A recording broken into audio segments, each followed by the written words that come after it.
profoundly sorry to come to my community today and talk about the death of Mushadeen Ramzadin, a proud member of the Prince George's County Police Department, an officer who was selfless throughout his career. In point of fact, in 2006, a Medal of Valor winner. Today was not the first time he demonstrated his heroism. Briefly, at 10:19 this morning, a neighbor came to him at his home. He was not working, needing help. He immediately responded to that plea for help, and shortly thereafter found himself in a confrontation with a man armed with a shotgun.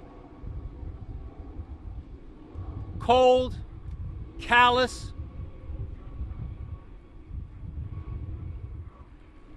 Mushadeen stood his ground to defend the life of the individual who had come to him for help. He led a consequential life, and he suffered a consequential death, but he saved her life by giving his own. I'm extraordinarily proud of him, not just for the way we lost him, but for the totality of his career. Just as I am proud of the men and women of the Prince George's County Police Department, 1,700 strong, who are prepared to do the same thing every day. I know you, and I will rely upon you to show this family the respect that I know you know they deserve. I've been with his mother and his wife. They are devastated. But right now, this institution is grieving. I will tell you that the individual who was responsible for this was subsequently shot and killed by Prince George's County police officers. I will tell my community what I know. 2 of our officers were involved in that confrontation. Beyond that, when I have more facts, this community will have those facts. They know that, you know me. I will make that information available to you once I have it. I have to extend my personal thanks to Sheriff Troy Berry and the men and women of the Charles County Sheriff's Office who were instrumental in keeping track of this individual as he tried to flee from his cowardly act.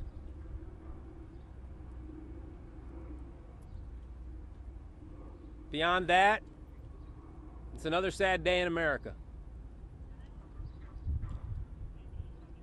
I will remain and answer any question that you have, but right now, I'm going to introduce the leader of this community, our county executive, Fraternal Baker III. Mr. Baker.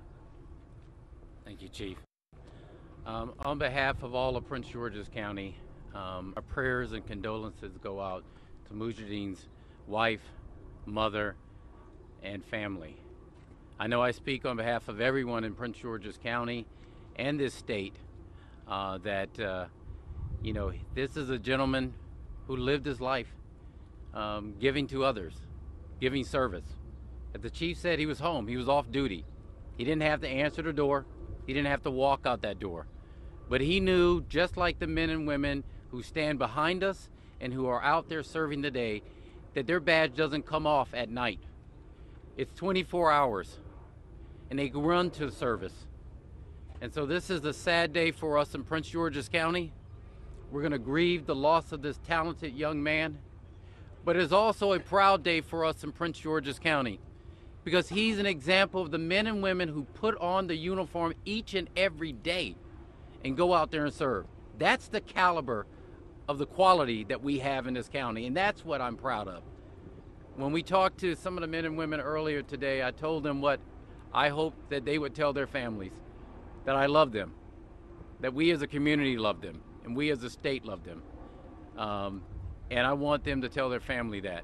I should say this, that the Governor Hogan, gave me a call a few minutes ago to extend his condolences to the family and to Prince George's County on behalf of the state, and we appreciate that. This is one state, one county, and we're all together. So with that, Chief. Thank you very much, Mr. Baker. And now, on behalf of the men and women of the Prince George's County Police, the President of Fraternal Order of Police Lodge 89, President Telechia.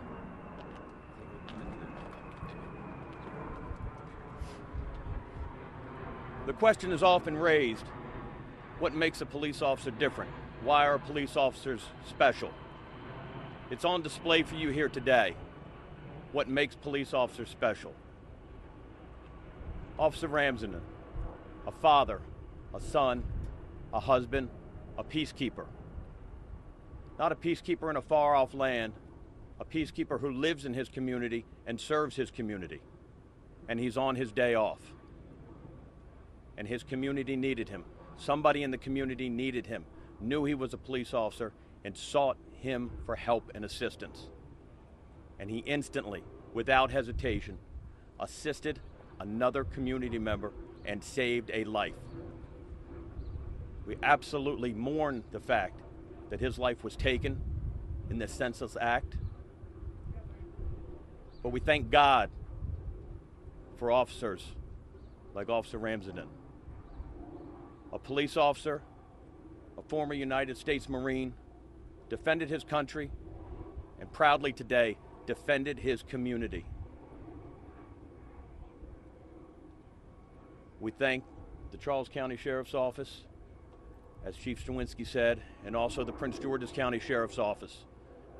Law enforcement in the United States is very strong, and they support one another. And immediately, when a call for help went out, officers came to assist, as did the community. Phones have been ringing off the hook from community members, trying to find out what they can do to assist. What can they do to assist? They can honor the life and service of Officer Ramsden. They can thank a police officer. Instead of being rash and quick to judgment, they can take a minute to understand the plight of law enforcement and what they strive to do. And it is no less than selfless sacrifice. We ask for the community to pray for the entire Ramsden family, the men and women of the Prince George's County Police Department who have lost a brother in arms, but also do not forget that other Prince George's County police officers put themselves in peril today and in danger and protected the community, so that although a murderer was successful once today, he was no longer successful again and will no longer be a threat to this community. That is not how we wish to see incidents unfold or end, but they also are heroes because they protected their community. Thank you. Thank you, Mr. President. And now I'll introduce to you our State's Attorney, Angela Alsobrooks. Ms. Alsobrooks. Good afternoon. We are so grief-stricken to inform you that today a gutless coward took the life of a very important part of our community. Officer Ramsden was not only an amazing officer, a Valor Award-winning officer, but he just also happened to be his mother's only son. He was the husband to his wife and the father of 4 children, and so we grieve so deeply today with the police department and with every member of the Prince George's County family. We will continue to honor him and his service and his sacrifice, but truly he is not alone. He stands alongside other brothers and sisters who every single day, without thought for their own safety, jump out and support and protect. And in this case, Officer Ramsden gave his life trying to save another, and he did in fact save the life of another.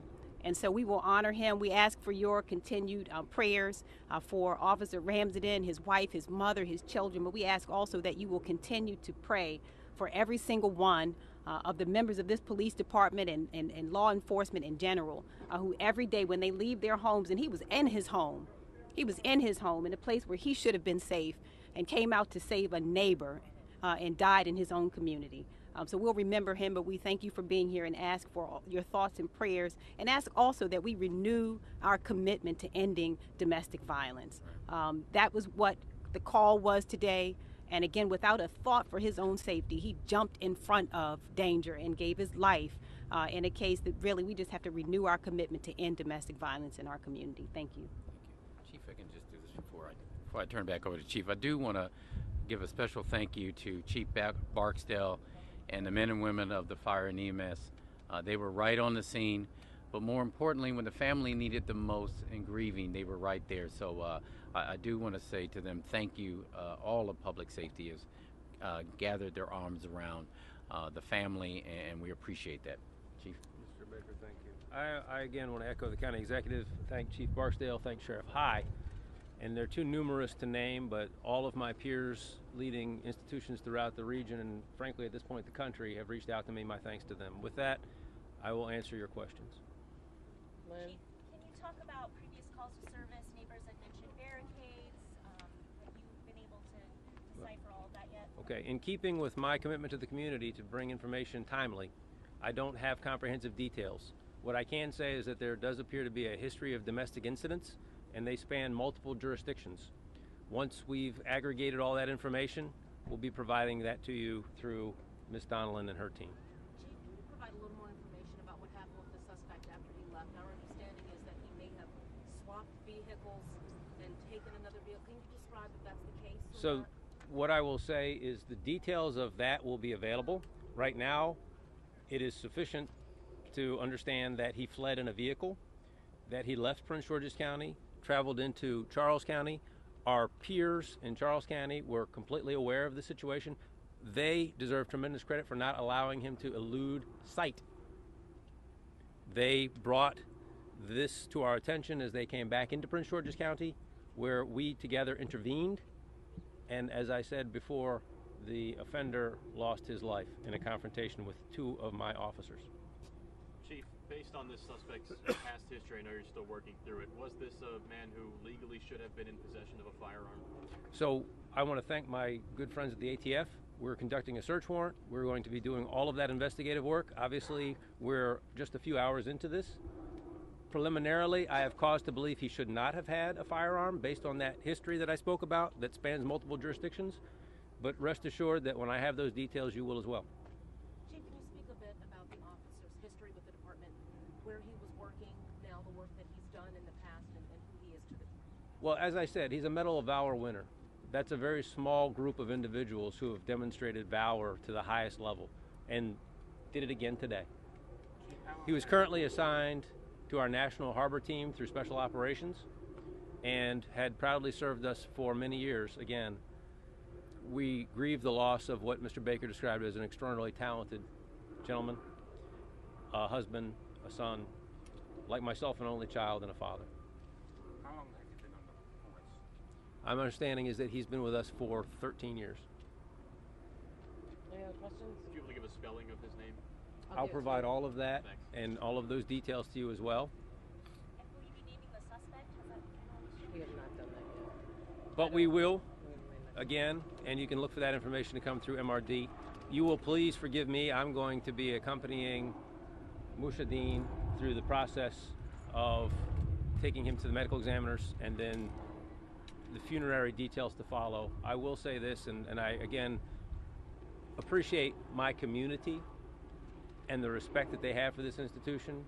And out of respect for them, I will say that we expect this funeral to occur quickly. This will probably be not the typical police funeral that will happen 5 or 7 days later. This will probably happen in the next few days. And as soon as I have that information for all the community that want to reach out and participate in that, we'll provide that. But again, usually you find this thing happening 2 or 3 or 5 days later. That will not be the case here. So as soon as I have that, you'll have that. Any other questions? Okay. Thank you all. Got you.